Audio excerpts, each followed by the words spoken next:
Bonjour et bienvenue dans cette toute nouvelle vidéo pour les terminales en spécialité mathématiques.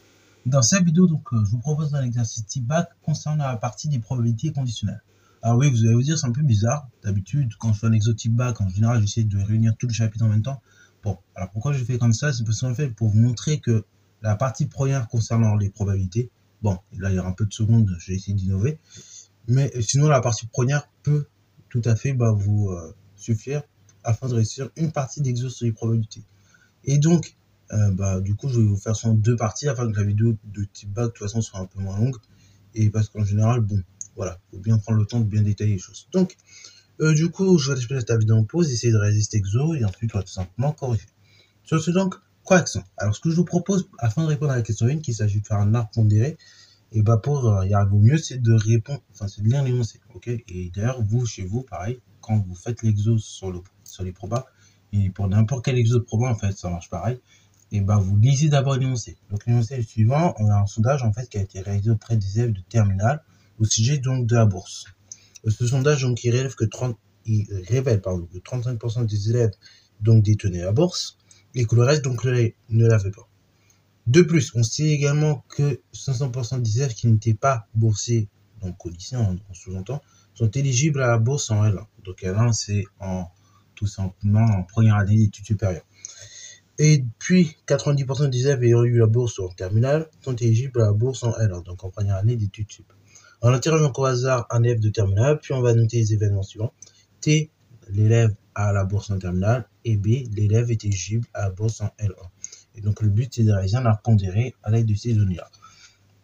Première chose, c'est tout simplement, on a 35% des élèves qui avaient la bourse et le reste ne l'avait pas. Donc, premier élément qu'il faut représenter, c'est tout simplement ces deux éléments-là, là. Donc, les 35% des élèves qui avaient la bourse, donc qui contribuaient à réaliser l'événement T, et ceux qui contribuaient à réaliser le contraire de T, donc T bar. Donc, ici, 35% de manière d'écrire. Souvent au bac, là, pour le coup, vaut mieux écrire les probabilités sous forme décimale. Je sais, vous allez me dire, c'est bizarre, parce que l'année dernière, je vous avais dit d'écrire sous forme fraction. Voilà. Et c'est parce que, bon, honnêtement, en fait, je vous ai dit ça, c'est par facilité pour vous aider à faire les calculs, et parce que c'est mieux d'écrire sous forme de fraction. Mais, en fait, en réalité, vous pouvez aussi écrire sous forme décimale, ou même sous forme de pourcentage. Bon, si on en compte ça, on préfère soit décimale, ou soit donc fraction. Ok, donc ça c'est vous qui voyez, comment vous gérez ça. Moi, encore une fois, je vous donne des conseils. Voilà. Et puis après, tout dépend aussi du sujet, donc il faut s'adapter en fonction du sujet. Si vous avez des probabilités à donner sous forme fractionnaire, vous le faites. Sinon, vous le faites de la façon qui vous plaît. Alors, du coup, deuxième chose, donc on dit que 60% des élèves qui n'étaient pas boursiers au lycée, donc peuvent être éligibles à la bourse en L1. Donc du coup, parmi ceux qui ne sont pas boursiers, on a 60% qui peuvent l'être en L1. Donc ça fait 0,6 ou 0,60 qui réalisent l'événement B sachant T bar. Donc le reste, ils sont 0,40.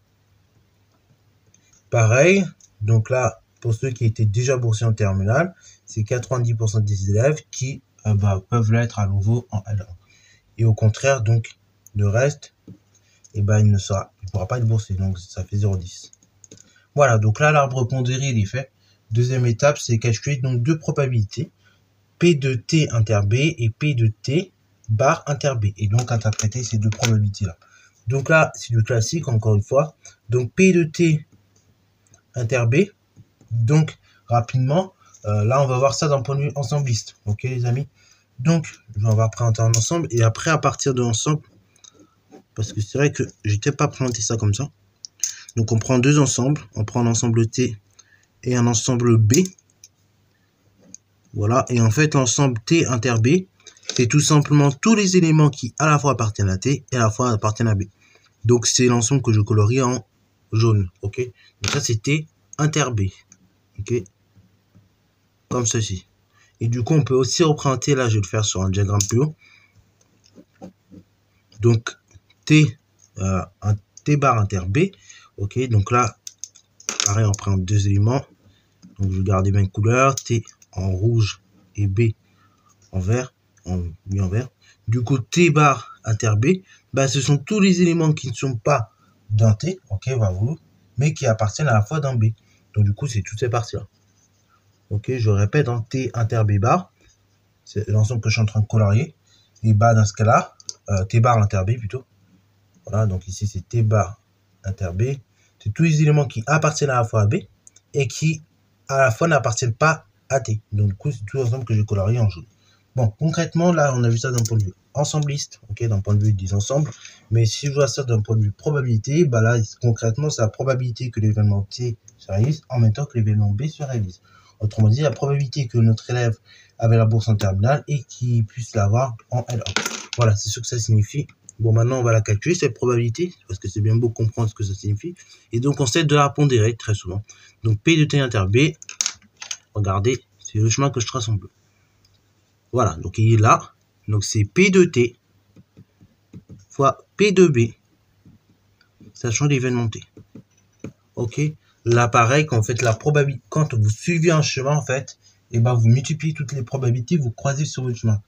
Quand vous passez d'un chemin à un autre, ok, vous additionnez les probabilités donc des deux chemins que vous switchez. Ok. Donc du coup, P de T c'est 0,35 fois P de B, donc c'est 0,90 sachant l'événement T. 0,35 fois 0,90, donc là on peut l'effectuer, qui va nous donner donc P de T sachant l'événement P de T inter B. Donc là vous trouvez 0, donc tout simplement 315. Ok, bravo. Là, pareil, je vous donne une petite astuce. Vous dites, vous faites 35 fois 9. Donc, 35 fois 3, c'est 105. Vous multipliez par 3, donc ça fait 315. Et donc, vous divisez le résultat par 1000, et donc ça fait 0,315. Voilà, donc c'est des petites astuces de calcul mental qui peuvent vous servir. Donc là, ici, concrètement, c'est-à-dire quoi? La probabilité qu'un élève soit, et la bourse plutôt, en terminale, et qu'il soit éligible à la bourse en L1, est égal à la valeur que j'ai trouvée. Donc, vaut 0,315. Voilà. Donc, une fois qu'on a calculé ces probabilités, qu'on a bien interprété, on va faire de même pour P de T bar, sach inter B. On y va. Donc là, du coup, ça va être le chemin. Donc là, P de T bar inter B. Donc là, c'est le chemin que j'ai tracé en rose. Voilà.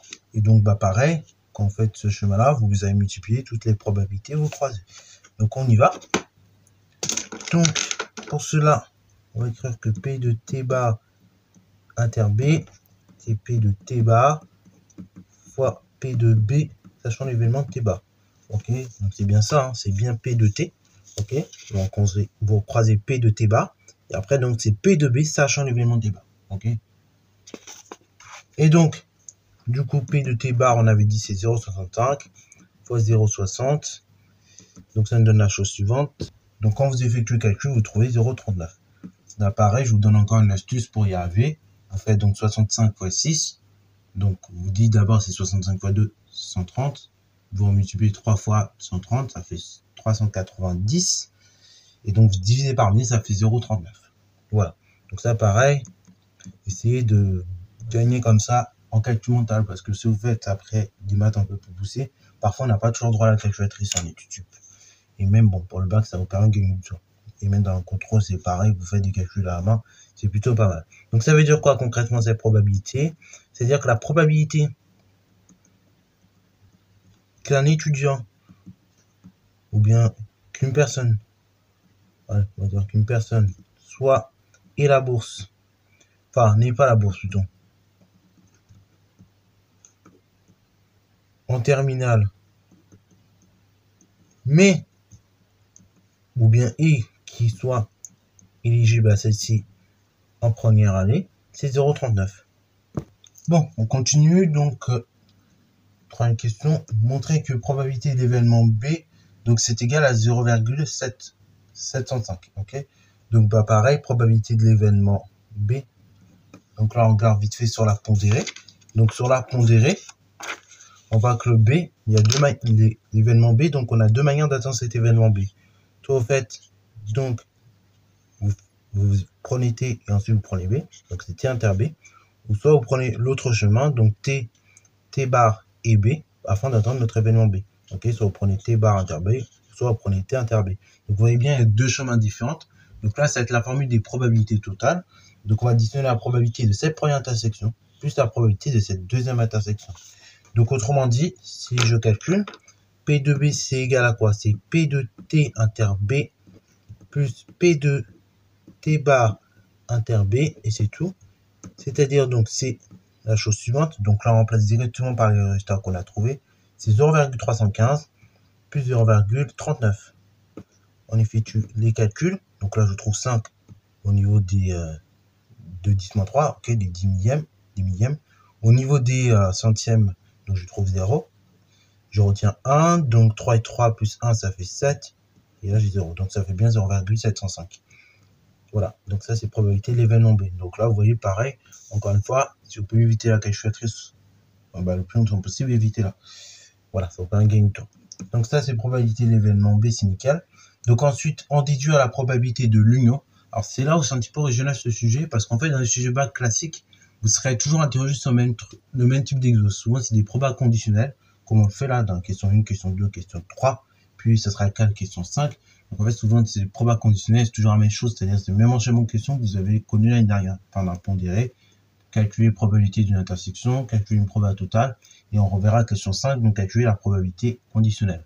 Bon, là, ce que j'ai fait un petit peu d'original, c'est que on va s'intéresser à la probabilité de l'union. Ok.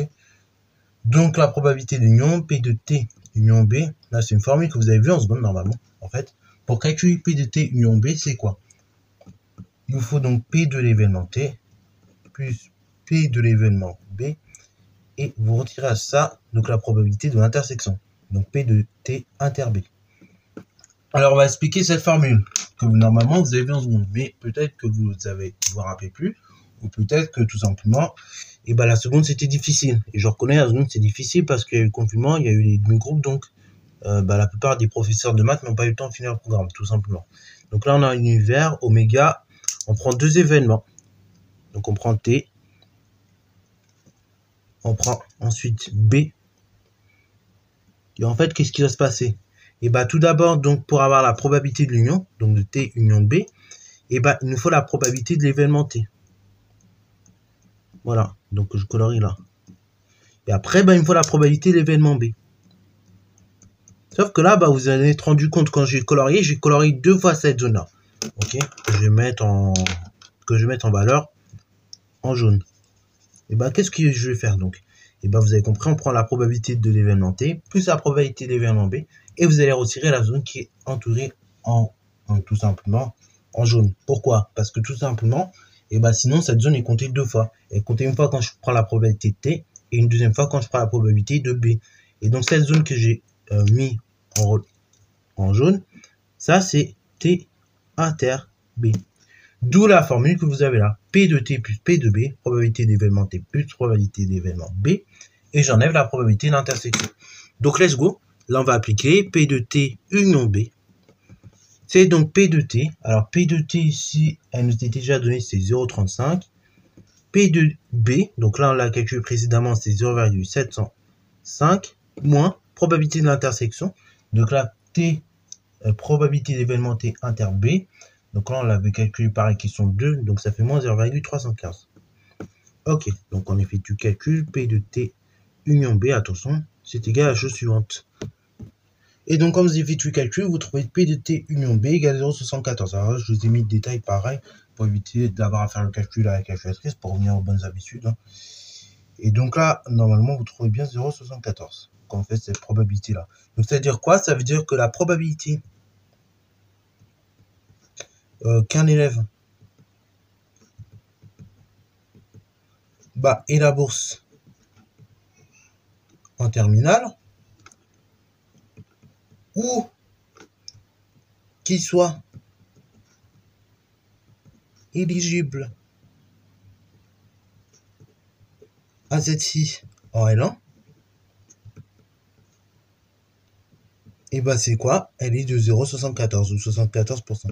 Attention, là j'insiste bien sur le ou. Comme on a une union, c'est le fait qu'on soit dans T, soit dans B, ou bien dans les deux. Ok, donc c'est pour ça là, faites attention quand vous interprétez, vous mettez bien ce ou. Ok, c'est pour ça que je voulais donner cet exo que j'ai un petit peu customisé, parce qu'à la base sinon c'est un exo de bac vraiment très classique, et donc sinon ça m'exclut. Donc là, faites bien gaffe. Le ou, c'est pas la même chose qu'un et en maths. En maths, le et, c'est le fait qu'on soit à la fois dans les deux. Tandis que le ou, ça peut être le fait qu'on soit dans un ensemble ou dans un autre ou bien dans les deux. Ok? Donc faites bien attention, ça c'est des choses qu'on a vues déjà en seconde, donc faut pas vous tromper là-dessus. Essayez de pas vraiment vous tromper. Bon, alors ensuite, cinquième question. Donc là, maintenant on va revenir sur du plus classique. Donc probabilité que l'événement B, sachant que l'événement T est réalisé, ça signifie quoi? Et bah c'est ce que je viens de dire en fait. Probabilité clé. Donc là, cette notation, c'est la probabilité que l'événement B soit réalisé, sachant que l'événement T l'est déjà. Donc c'est une probabilité conditionnelle. Là, je vais juste le dire à l'oral pour aller plus vite. Et donc cette probabilité conditionnelle, si j'applique à ma situation, c'est la probabilité que l'élève soit éligible à la bourse en L1, sachant qu'il avait la bourse en terminale. Donc ça, c'est un peu un rétrospecting. Et donc cette probabilité-là, pour la calculer, il me faut la probabilité de l'intersection de T inter B divisé par la probabilité d'événement T. Et donc on aura comme ça la probabilité de B sachant T. Donc du coup, on y va. Donc la probabilité de l'intersection, ici, c'est 0,315 divisé par la probabilité de l'événement T. Donc ici, c'était tout simplement... Donc ici, j'avais oublié, elle était marquée dans votre arbre. Donc ici, c'était bien 0,35. Ok, donc on effectue le calcul. Donc là, on va effectuer la calculatrice pour le coup et on va voir ce que ça donne. Et donc ici, quand on effectue le calcul, on trouve 0,9. Conclusion, ça veut dire quoi? Ça veut dire, donc là, je vais dire à nouveau la conclusion à l'oral.